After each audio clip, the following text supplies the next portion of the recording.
السلام علیکم ورحمۃ اللہ وبرکاتہ۔ نبی کریم صلی اللہ علیہ وآلہ وصحبہ وسلم کی بارگاہ رسالت میں التجا۔ ایک دفعہ کچھ زائرین مکہ مکرمہ سے عمرہ ادا کرنے کے بعد مدینہ منورہ میں حاضر ہوئے۔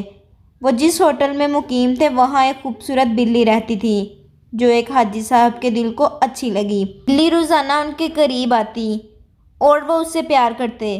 حاجی صاحب کے من میں مدینے کی بلی خوب سما گئی تھی اور وہ اس بلی کو روز کچھ نہ کچھ لا کر کھلاتے تھے۔ بلی ان کو بہت پسند آ گئی تھی اور انہوں نے بلی کو اپنے ساتھ اپنے وطن لے جانے کی نیت کر لی تھی۔ حفاظت کے ساتھ لے جانے کے لیے انہوں نے ایک پنجرے کی بھی ترکیب بنا لی تھی۔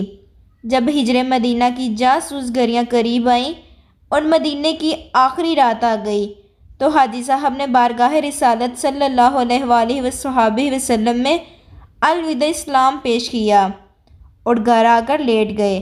بس نصیب جاگ گئے اور خواب میں جناب رسالت کل کائنات حضور نبی کریم صلی اللہ علیہ وآلہ وصحبہ وسلم تشریف فرما ہوئے۔ کریم لجپال نے کرم فرمایا، لبہائے مبارکہ کو جنبش ہوئی، رحمت کے پھول جھڑنے لگے۔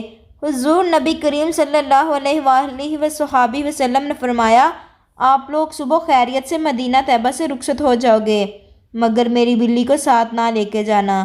یہ کئی دن سے روزانہ میرے دربار میں حاضر ہو کر عرض کرتی ہے، مجھے بچا لیجئے، مجھ سے مدینہ چھوٹ رہا ہے۔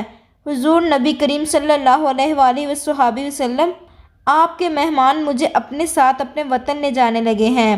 مجھے آپ صلی اللہ علیہ وآلہ وصحبہ وسلم کے در سے جدا نہیں ہونا ہے۔ آپ میری اس بلی کو میرے در سے جدا نہیں کرو۔ حوالہ کتاب مدینۃ الرسول صفحہ 319۔ سبحان اللہ فدا کی روحی و قلبی یا سیدی یا رسول اللہ صلی اللہ علیہ وآلہ وصحبہ وسلم۔ سب وفرور رحمت میری بے زبانیاں ہیں، نہ فغاں کے ڈنگ جانو نہ مجھے پکار آئے۔ اگر آپ کو ویڈیو اچھی لگی تو لائک، شیئر اور سبسکرائب ضرور کریں۔